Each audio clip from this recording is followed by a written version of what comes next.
Direction aujourd'hui l'Arabie Saoudite, plus précisément Haïl pour le Haïl Rally, manche d'ouverture de la Coupe du Monde FIA des Baja. 3 semaines se sont écoulées depuis la fin du Dakar qui se déroulait ici même en Arabie Saoudite. La plupart des équipes sont restées pour faire le show. Pour nous en Arabie Saoudite, c'est la capitale des rallyes. C'est le premier rallye Raid Cross Country de la saison et tout est réuni pour offrir un grand spectacle.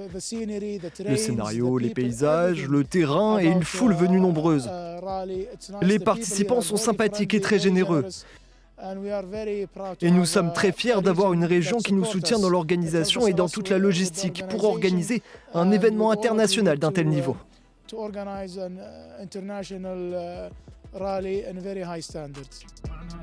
Place à un plateau très resserré avec 26 compétiteurs engagés, dont le quintuple vainqueur du Dakar, Nasser Al-Attiyah. Également en compétition les T1, T2, T3 et T4. Et on commence tout de suite avec la catégorie moto. Les concurrents se sont départagés sur un prologue de 4 km pour débuter avec à la 5e place Alex McHeinz qui a commencé très fort avant une chute qui lui a coûté une fracture du bras et une 5e place au classement. 4e, Aitam Al-Jouairi sur sa Yamaha Raptor 700. 2e de la catégorie quad, mais 4e dans la catégorie mixte. Ce dernier a qualifié la piste de très glissante, ayant l'impression de faire du patin à glace. 3e, on retrouve Mohamed Al-Balouchi, celui qui a raté de peu le titre FIM à Dubaï après une fin de saison spectaculaire, est arrivé ici en pleine confiance, cherchant à imiter son frère Sultan qui a remporté lui 2 titres consécutifs au Haïl Rally. Il débute idéalement cette année 2023 avec une belle 3e place. C'est pareil pour tout le monde. Aujourd'hui, il est plus facile de perdre du temps que d'en gagner.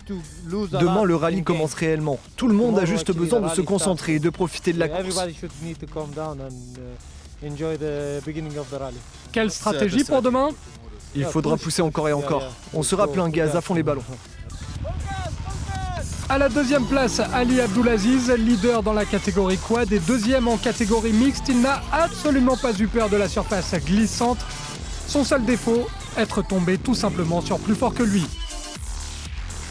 Et le plus fort s'appelle Abdullah Abou Aïché. Malgré des problèmes de batterie au départ de la course, il s'offre une merveilleuse journée. Le pilote KTM Aman Darwazé Racing s'offre à domicile un récital et une avance de 32 secondes au classement. 32 secondes sur son dauphin Abdulaziz Ali. 40 secondes, vous le voyez, d'avance sur Mohamed Balouchi et sur Aitam Al-Jouairi. Dans la catégorie voiture, maintenant, à la 6e place, on retrouve Yazir Seaidan, un vrai combattant puisqu'il avait été éloigné du circuit pendant 8 mois après un accident en 2021. Un retour au premier plan pour un homme qui retrouve de l'ambition et qui débute par une très belle 6e place. C'était une très belle journée pour moi malgré le terrain glissant. Malgré ça, j'ai pris beaucoup de plaisir. C'était une étape accidentée, courte, mais très excitante. À la 5e place, on retrouve Mchari Alterfiri. Sur une distance aussi courte, la probabilité était forte d'avoir des écarts très faibles en tête. Mchari Alterfiri termine 5e avec seulement 14 secondes de retard sur le vainqueur final. 4e, le Brésilien Otávio Souza, 2e de sa catégorie et 4e au général. Souza était très heureux de terminer devant son éternel rival sud-américain Fernando Alvarez. Forcément, quand on est brésilien, c'est toujours excitant de terminer devant un Argentin. À la 3e place, un autre Brésilien, Cristiano de Souza Batista, qui lui aussi a dansé la samba sur cette surface glissante. Il a encore prouvé qu'il n'avait peur de personne. 2e, Saleh Abdullah Al-Saïf, seul pilote saoudien à terminer cette année le rallye Dakar. Son équipe entièrement saoudienne vient de Haïl, du coup c'était plus facile. Ses mécaniciens connaissent le tracé par cœur et ont parfaitement réglé la voiture. Dans ces conditions, il est logique de le voir briller sur ses terres. Le grand vainqueur n'est autre que Nasser Al-Attiyah, le grand favori lors de cette journée. Fraîchement.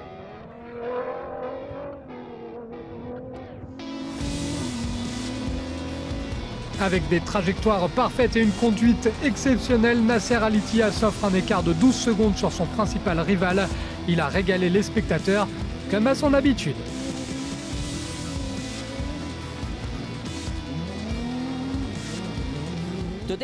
Aujourd'hui, c'était une très belle journée. Une étape courte, mais très glissante et délicate à certains moments. Mais je pense que nous avons fait du bon travail. Voici le classement complet de cette première journée avec donc la victoire de Nasser Al Attiyah. Partons maintenant à la rencontre de Dania Akil, finaliste de la dernière édition du T3 Prototype Baja World Cup.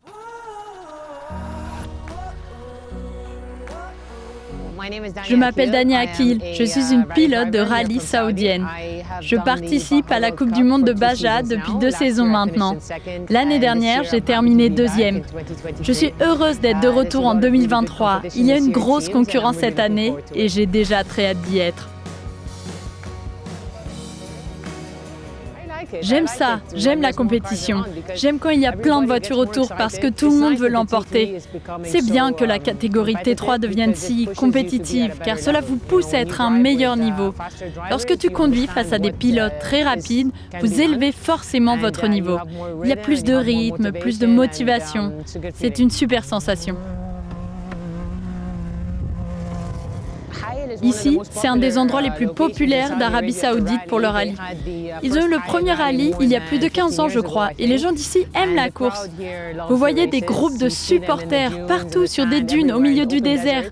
Vous savez, des grands groupes de gens sur le sable, totalement excités à l'idée de nous voir passer quelques secondes. Donc j'aime ce rallye et l'ambiance qui s'en dégage. C'est super d'être ici.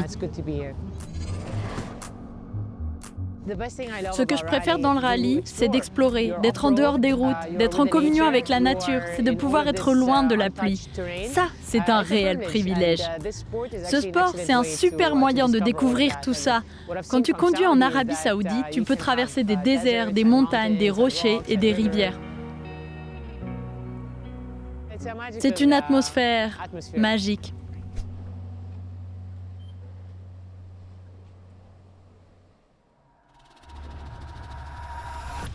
La catégorie nationale maintenant et on débute avec un accident pour la paire Mehtab Al-Khnoun Bader Al-Jajmi. Les prologues ne doivent jamais être pris à la légère et les épreuves nationales sont toujours très disputées. La course de Mehtab Al-Khnoun et Bader Al-Jajmi a basculé en quelques secondes seulement. Heureusement, plus de peur que de mal pour les conducteurs. En revanche, pour la voiture, on ne peut pas en dire pareil. Avec l'aide des locaux, ils ont réussi à terminer les 4 km du prologue avec un retard final.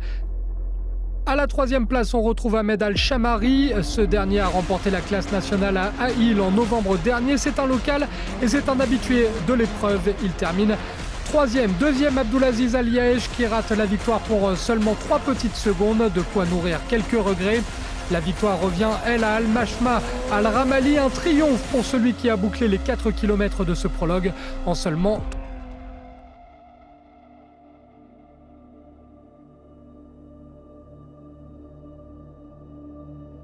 On passe à la première étape du rallye Aïl, une épreuve compliquée avec un terrain difficile à maîtriser, long de 230 km. Le spectacle a eu lieu autour de Djouba au nord-ouest de Aïl, avec une ambiance très festive avant le départ de la course dans cette ville antique. Les plus jeunes avaient des étoiles plein les yeux et les sourires étaient de sortie pour la plupart. Pas de sourire, en revanche, pour Abdullah Abou Aïché, le vainqueur du premier jour confronté à des problèmes de batterie et qui n'arrivait pas à démarrer avant de faire appel à Martin Chalmers. Martin, tu peux me pousser avec ta moto ?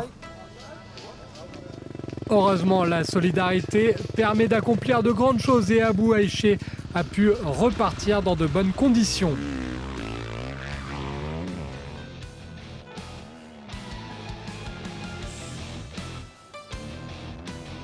Cette partie du monde est tout simplement magnifique, mais malgré un terrain de jeu très vaste, c'est un embouteillage, vous allez le voir, qui s'est créé sur le parcours. 2 quads et 3 motos au même endroit, au même moment, et un ralentissement provoqué par une chute. À la 5e place, Anas Al-Rayani qui avait remporté le championnat saoudien Toyota en 2022. Al-Rayani, encore auteur d'une superbe prestation aujourd'hui. Encore un top 5 pour cet habitué des places d'honneur. 4e, Sultan Balouchi qui a déjà remporté le rallye Aïl 2 fois et qui se retrouve lors de cette compétition en concurrence avec son propre frère. Une belle 4e place pour l'aîné de la fratrie.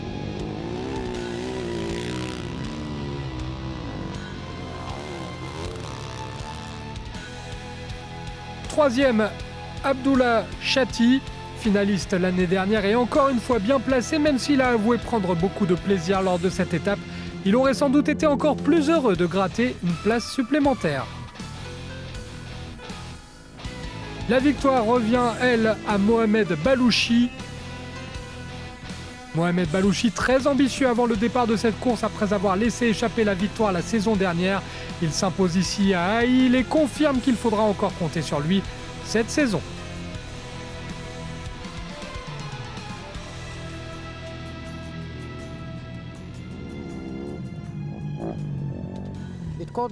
J'ai été surpris de voir que j'étais en tête au kilomètre 16.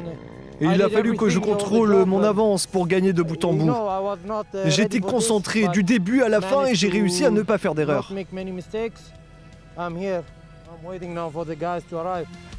Le classement final de cette première étape avec, vous le voyez, presque 5 minutes d'avance pour Mohamed Balouchi en tête. On passe à la catégorie voiture avec une journée très difficile pour Cristiano de Sousa Batista qui est rentré chez lui sur 3 roues. Son essieu avant droit cassé avec une absence de triangle, plus de roues, plus d'amortisseurs, forcément, ça va marcher beaucoup moins bien maintenant. Formidable bataille en tête toute la journée entre les deux principaux rivaux locaux Yassi Seaidan et Saleh Abdullah Al Saif.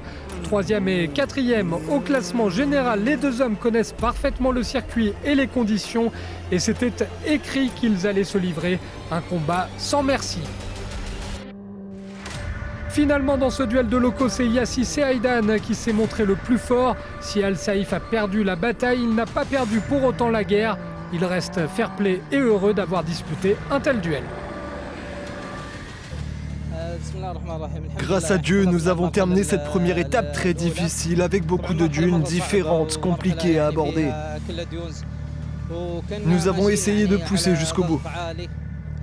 Notre but est toujours de gagner et on se battra jusqu'au bout. On s'intéresse maintenant au Polonais Lukas Kurzeza, un débutant en rallye raid. Christophe Olochik, son copilote, lui a souhaité bonne chance au départ et ils ont failli en manquer aujourd'hui. Une deuxième place remarquable après s'être perdu plusieurs fois dans le désert. Ils ont dû s'arrêter pour aider un pilote local, un temps qui heureusement a été rendu à l'arrivée. Deuxième place donc sur l'étape du jour pour celui que l'on surnomme la perche volante mais qui n'a rien pu faire face à Nasser Al Attiyah. Encore une fois sur un nuage aujourd'hui, Al Attiyah qui volait littéralement et qui a déclaré qu'il ne s'était jamais senti aussi bien. Il connaît par cœur la moindre dune empruntée, sa connaissance du terrain et son expérience l'ont rendu intouchable lors de cette étape, tellement à l'aise qu'il ne pouvait pas être battu. Je me souviens de tout. Je parlais à Mathieu et il disait oui, tout était parfait. C'était vraiment très excitant comme sensation. Nasser Al Attiyah aux commandes donc avec une confortable avance de 6 minutes avant la phase finale. C'est logiquement un homme heureux que l'on retrouve pour l'interview grand format. Je m'appelle Nasser Al Attiyah. Je suis dans mon jardin ici à Haïl. J'ai disputé 5 fois l'épreuve pour 5 victoires. J'aime les gens que je croise ici. L'hospitalité est vraiment agréable ici.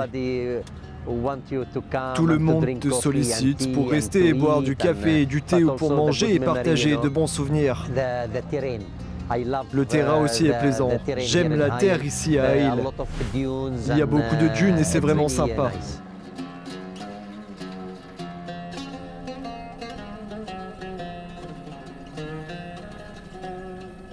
C'est une année particulière puisque je me suis fiancé. J'ai disputé le Dakar, j'ai joué la Coupe du Monde de Badja, les championnats du monde de cross-country et les séries Moyen-Orient et Extrême. Et pas seulement ça, puisque je suis aussi inscrit à l'épreuve du tir aux Jeux Olympiques de 2024 à Paris. J'aime ce que je fais et je dois faire le maximum car un jour je n'aurai plus le choix de faire tout ça. Le secret pour être performant dans ce genre de course n'est pas seulement une question de concentration, et pas simplement d'être fort pour être rapide, non. Le secret, c'est d'être fort mentalement pour rester calme, et ce n'est pas facile. Je dois être bien entouré pour être exclusivement concentré sur ce que j'ai à faire et laisser les autres gérer l'extra-sportif.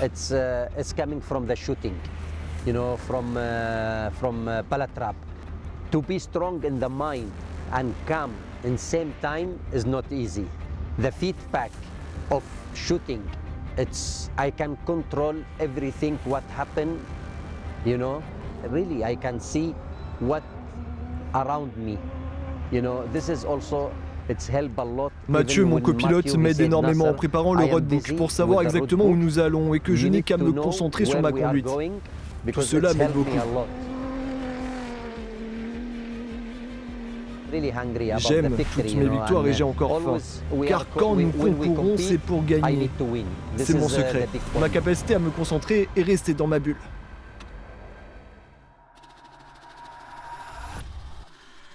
La catégorie nationale maintenant, 3e Mouteb Al-Shamari avec un temps de 11 minutes et 26 secondes et une place sur le podium qui lui donne des ambitions pour la suite. 2e, Al-Mashna Al-Ramali, vainqueur hier et qui a perdu une place pour finir 2e aujourd'hui. Et puis à la première place, on retrouve Abdulaziz Al-Yaesh, confortablement installé devant avec un écart de plus de 9 minutes avant la course décisive de demain. C'est l'étape la plus rapide de toute ma vie. Nous avons poussé à plus de 100%, même avec un petit problème de suspension. On ira encore fort demain et nous espérons gagner. L'écart en tête est de 9 minutes et 12 secondes à Liège, qui donc a une avance confortable. Plus qu'une journée de course et ce sera tout ou rien dans cette spéciale à Faraniya, longue de 184 km. Un final d'épreuve qui est une course de 184 km sur des dunes spectaculaires autour de Faraniya, à l'ouest de Haïl. À la clé, des titres et des sourires pour ceux qui iront au bout, un calvaire pour les autres. La dernière étape du rallye est un savant mélange de dunes et de pistes plates, des conditions parfaites pour des concurrents qui ont hâte d'en découdre. Dans la catégorie moto, Abdulaziz Ali, leader de la bataille des quads, compte au départ 4 minutes d'avance, mais il commet une erreur de navigation qui lui coûte beaucoup de temps perdu. Aitam Al-Twaijiri a eu face à lui une occasion en or de doubler son principal concurrent. Amis en dehors de la course, ils se sont livrés malgré tout un duel acharné. Et c'est le triple 1 qui a terminé numéro 1, logique vous me direz. Al-Twaijiri qui remporte l'épreuve dans la catégorie des quads, rassurez-vous, les deux hommes restent amis malgré tout. Je ne m'attendais pas à cette victoire, peu importe si je finis premier ou deuxième, car si je suis deuxième, ça veut dire que c'est mon ami Abdelaziz qui est le premier. Ma victoire est aussi la sienne.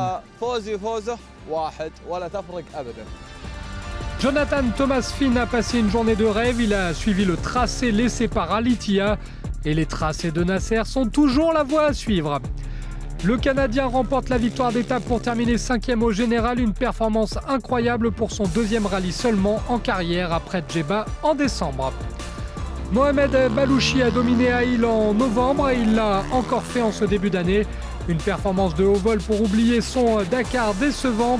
Une dernière journée plus délicate ponctuée par une 4e place qui ne l'empêche pas d'être sacré champion. Je suis tellement content. À la fin du Dakar, j'étais en mode survie. Maintenant, je suis de retour sur la bonne voie.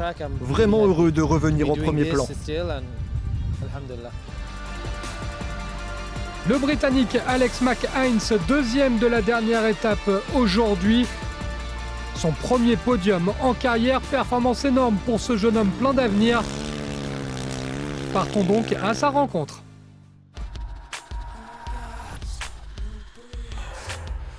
Je m'appelle Alex McHines, j'ai 18 ans et je pense que je suis le plus jeune ici.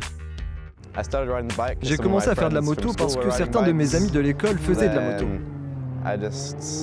Et j'ai commencé à aimer la vitesse.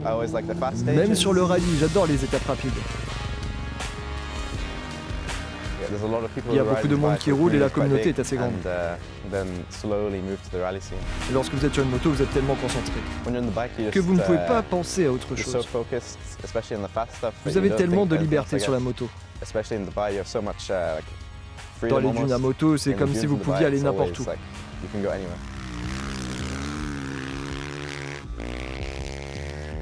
Je suppose que le rêve est d'avoir une bonne équipe autour de moi et d'en faire un travail, mais c'est quand même un long chemin pour y arriver.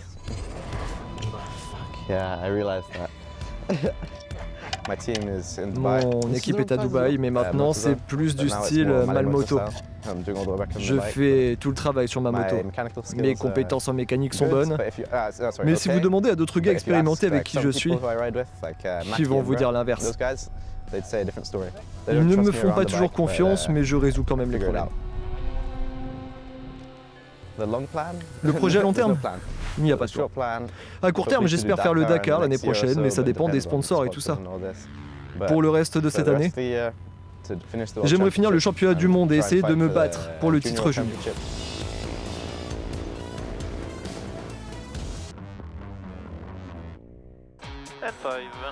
Dans la catégorie voiture, Nasser Al-Attiyah est arrivé au Hail Rally dans une forme exceptionnelle.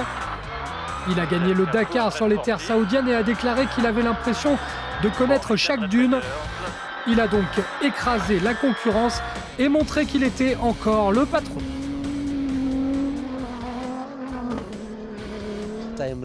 Je suis vraiment très heureux que vous sachiez que nous en avions besoin avant la grande course d'Abu Dhabi.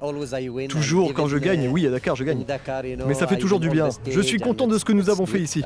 Cette course va nous aider à progresser. J'espère que l'année prochaine je serai de tour ici à Hail. Quand tout va bien dans ce sport, la vie est belle. Il suffit de demander à Kiskoulen. Les problèmes d'électronique d'hier sont désormais oubliés derrière lui. L'équipe du Gérali est revenue à la deuxième place de l'étape, prouvant que sans ces problèmes rencontrés, le titre aurait été le théâtre d'une lutte de tous les instants. Yassir Seaidan a débuté la dernière étape avec un petit avantage de 51 secondes. Et parfois, la meilleure défense, c'est l'attaque. Il n'avait pas le choix. L'homme qui le poursuit avec acharnement n'est autre que la star de Dark Horse Racing, Saleh Abdullah Al Saif. S'en est suivi une bataille incroyable. Saleh Abdullah Al Saif a commencé l'étape à la poursuite du leader et a petit grappillé son retard tout au long des 184 km. Un scénario incroyable. Dieu merci, je suis très heureux. C'est un très grand jour pour moi, être en tête du championnat saoudien et de la Coupe du Monde T3, c'est incroyable. C'est une récompense pour tout le travail accompli jusqu'ici.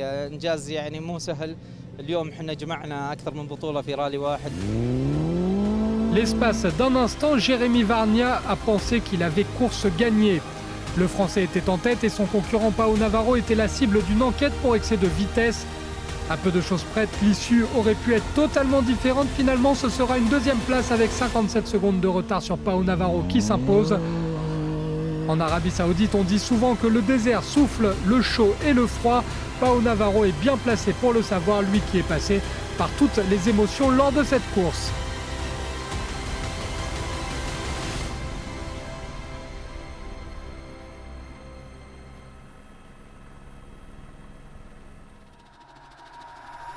La catégorie nationale, maintenant une catégorie avec un spectacle incroyable. Les pilotes locaux étaient tous déterminés à voler vers la victoire.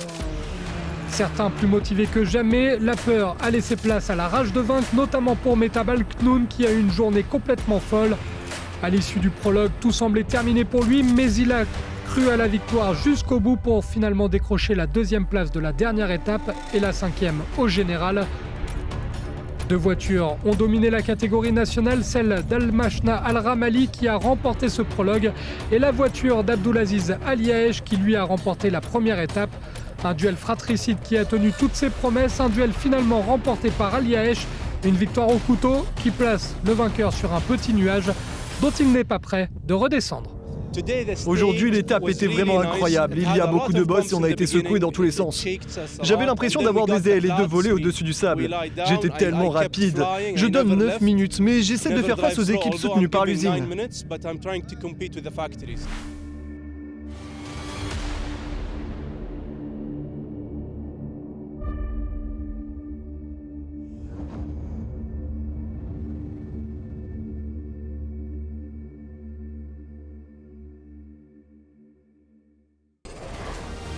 Le Hail Rally, un théâtre d'émotions mêlant plaisir, compétition et rebondissement.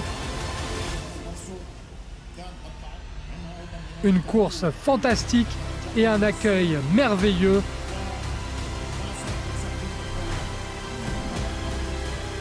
Les pilotes, vous le voyez, adorent, et nous aussi. On se retrouve très vite pour de nouvelles aventures sur NATV.